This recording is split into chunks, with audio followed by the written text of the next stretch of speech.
ভাই ভাই ভাইয়া এইটা সামনে না বলো আমার পিছনে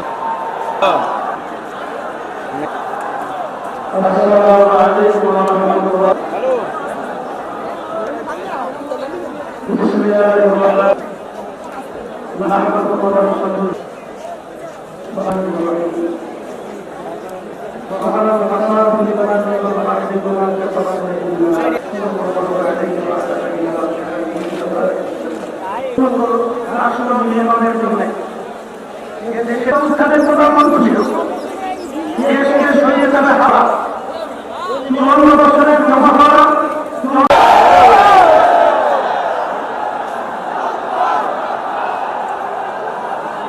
ভাই ভাই ভাইয়া এইটা সামনে না বলো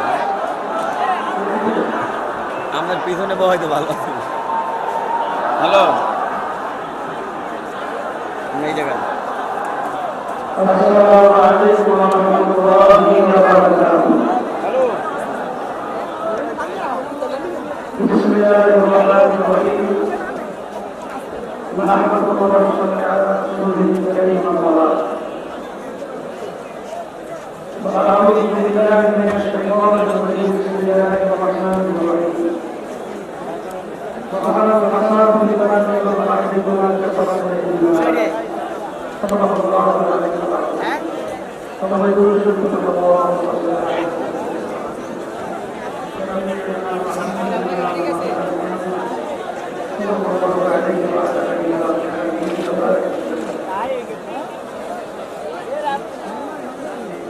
আজকের এই সমাবেশ এই উদ্দেশ্যে ইতিমধ্যে আমরা গুরুত্বপূর্ণ ব্যক্তিদের গুরুত্বপূর্ণ আলোচনার মাধ্যমে আমরা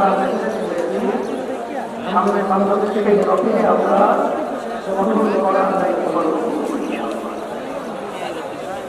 সংস্কার বিচার ও ক্রিয়ার পদ্ধতিতে জাতীয় নির্বাচন আয়োজনের এবং দেশ ও ইসলাম বিরোধী সকল ষড়যন্ত্র ও চক্রান্তের বিরুদ্ধে মুখ্যমন্ত্রীভাবে রাজনীতি ইসলামী আন্দোলন বাংলাদেশের আজকের এই মহাসমাবেশে উপস্থিত বিভিন্ন রাজনৈতিক দলের নেতৃবৃন্দ, গণমাধ্যমের গ্রাম, সাংবাদিক বন্ধুগণ, দেশবাসী সবাইকে আন্তরিক শুভেচ্ছা ও কৃতজ্ঞতা জানাচ্ছি। শুরুতেই জুলাই অভ্যুত্থানে জীবন উৎসর্গকারী বীর যোদ্ধাদের স্মরণ করছে। তাদের শতাহত পরিবার পরিজনের প্রতি সমবেদনা জ্ঞাপন করছে। আহত ও ক্ষতিগ্রস্ত সকলের প্রতি সম্মান ও কৃতজ্ঞতা জানাচ্ছে। 1977 সাল থেকে শুরু করে 1947 ও 1971 সকল যোদ্ধাদের প্রতি শ্রদ্ধা ও সম্মান প্রদর্শন করছে। দুর্নীতি দুঃশাসনমুক্ত সমৃদ্ধ ও উন্নত রাষ্ট্র নির্মাণের জন্য দেশের মানুষ শত শত বছর ধরে আত্মত্যাগ করে যাচ্ছে। সুষম প্রতিষ্ঠার জন্য ভক্তের নজরানা পেশ করে যাচ্ছে। তারই ধারাবাহিকতায় 24 জুলাই আগস্টে ও আরেকটি গণঅভ্যুত্থান হয়েছে। আমাদের অতীতের আন্দোলনের বিফলে গেছে ভুল নীতি এবং অসুস্থ রাজনীতির কারণে। সুতরাং জুলাই অভ্যুত্থানকেও আমরা অতীতের মধ্যে ব্যর্থ করতে যেতে পারি না। আবু সাইদ আমাদের স্মৃতিতে অম্লান হয়ে আছে, আহত এখনো ক্ষত বয়ে বেড়াচ্ছে। তাই প্রয়োজনীয় রাষ্ট্র সমীক্ষা এখনই করতে হবে। প্রতিত সৈন্যতন্ত্রের সাথে জড়িতদের বিচার করতে হবে। আরেকটা কথা স্পষ্ট ভাষায় বলে দিতে চাই, ক্রিয়ার পদ্ধতিতে নির্বাচন আয়োজন করার কোন বিকল্প নাই। আজকের এই জনসমুদ্র ক্রিয়ার পদ্ধতি নির্বাচনের পক্ষের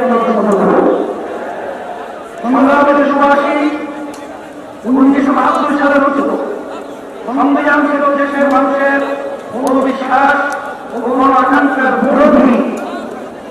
সেই সংবিধান বাংলাদেশের সংবিধান রচনা করার নেতৃত্বই ছিল না। তারা নিজ দেশের সংবিধান অনুসরণ করেছিলেন বা করেছিলেন, তবে তা হওয়ার তাই হয়েছে। কোনো ক্ষেত্রেই কাঙ্ক্ষিত সমৃদ্ধ ও উন্নতি হয় নাই, রাজনৈতিক সংস্কৃতি পুরুষিত হয়েছে। সবচেয়ে ভয়াবহ ব্যাপার হল সংবিধান মেনে স্বৈরাচার তৈরি হয়েছে। এজন্যই আপনার সংস্কারের প্রশ্নে কঠোর অবিচল ও আপোষহীন অবস্থান নিয়েছে।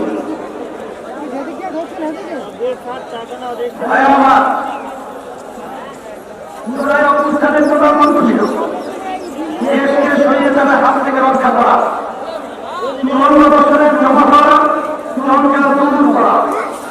অভ্যুত্থানের পরে সংস্কার কমিশন গঠন হয়েছে, আমরা মতামত দিয়েছি। এখন সংস্কার নিয়ে দ্বিতীয় দফা আলোচনা করছে। আমরা লক্ষ্য করছি মৌলিক সংস্কারে কেউ কোনো গৌরী ঘোষণ করছেন, এটা জুলাইয়ের সাথে বিশ্বাসঘাতকতা। স্বৈরাচার তৈরির রাস্তা খোলা রাখা যাবে না। সংস্কার না করে নির্বাচন আয়োজন করে দেশকে আবার আগের অবস্থায় নিয়ে যাওয়া যাবে না। রাষ্ট্রের দুর্নীতি সহ সংসদের উভয় পক্ষের মেয়াদ পদ্ধতি নির্বাচনের মতো বিষয় উপযুক্ত না হলে কোন ভোটের আয়োজন করতে হবে। কথিত ফ্যাসিস্ট জুলুমের রাষ্ট্র তৈরি করেছিল, হাজার হাজার মানুষকে খুন করেছে, বিলিয়ন বিলিয়ন টাকা দেশ থেকে চুরি করে নিয়ে গেছে, লাখো মানুষকে কারাবন্দী করেছে, চাঁদাবাজি করে মানুষের জীবন প্রতিষ্ঠা করেছে, আর 24 জুলাই উদ্দেশ্যে গণহত্যা করেছে। ফলে তাদের কোনো ক্ষমা নেই। যারা সরাসরি সরকারি অপরাধের সাথে জড়িত ছিল তাদের বিচার করতে হবে।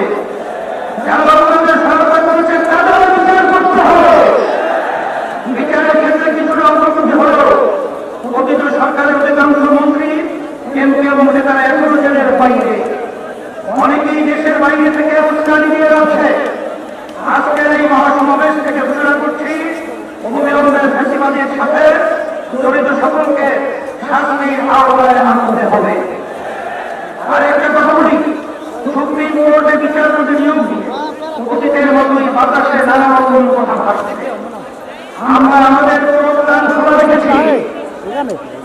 যোগ্যদের বাদ দিয়ে যদি কথা কথিত সর্বপ্রথম রাজনীতিবিদদের নিয়োগ দেওয়া হয়, তা কারোই বা কারোর জন্যই সুকুমার হবে না। প্রিয় দেশবাসী, দেশের সকল মানুষের ভোটের দাম সমান। কারো ভোট যাতে অবমূল্যায়ন না হয় এই ব্যবস্থা করতে হবে। তাই আগামী নির্বাচন সংসদের উভয় পক্ষে অবশ্যই মেয়াদ পদ্ধতিতে নির্বাচন দিতে হবে। যেটা যত সদস্য ভোট পাবে সংসদে তাদের সেই অনুপাধিকারে আসন থাকবে। এই পদ্ধতিতে রাষ্ট্র পরিচালনায় সকলের মতের প্রতিফলন করবে। কোন জায়গায় হওয়ার সুযোগ পাবে না। এটা 3টি দাবি। এটা এখন জনগণের দাবি, দেশের অধিকাংশ রাজনৈতিক দলের দাবি, সকল ধর্মের মানুষের দাবি। আজকের এই মঞ্চ এটা আবারও প্রমাণ করেছে। আমরা বারবার রক্ত দিয়েছি কিন্তু সফলতা পাই নাই, কারণ আমরা প্রতিবারের নেতা মোদীজি বাছাই করতে ভুল করেছি। আমরা 54 বছরের অনেক লোককে দেশ শাসন করতে দেখেছি, কিন্তু ইসলামকে এখন ক্ষমা করে দিতে পারি নাই। এবার ইসলাম পন্থীদের পক্ষের ব্যাপারে বড় প্রত্যাশা তৈরি হয়েছে। আমি শুরু থেকে ইসলামপন্থী সকল ভোট এক পাশে আনার কথা বলে রাখছি। আগামী নির্বাচনে শুধু ইসলাম ধর্মই নয়, ইসলামী ধর্মই শুধু নয়, বরং দেশপ্রেমী আর অনেক রাজনৈতিক দল এক পাশে নীতিতে আসতে পারে। যদি আমরা এই পক্ষে নির্বাচন করতে পারি, যদি কার্যকর উপকারে তুলতে পারি, তাহলে বাংলাদেশে ইসলামপন্থীরাই হবে প্রধান রাজনৈতিক শক্তি। রাষ্ট্র পরিচালনার দায়িত্ব আমাদের হাতে আসবে ইনশাআল্লাহ। প্রিয় দেশবাসী, অন্তর্বর্তীকালীন সরকার জুলাই অভ্যুত্থানের ফসল এত দুনিয়ার কোন সরকার দায়িত্ব গ্রহণ করে নাই। আমরা এই ছাত্র বলে এই সরকারের পাশে দাঁড়িয়েছি। সরকারকে বলবো, সংস্কার, বিচার ও সুষ্ঠু নির্বাচনের যে অঙ্গীকার নিয়ে আপনারা দায়িত্ব নিয়েছেন, সেই দায়িত্ব পালনের অবিচল থাকুন।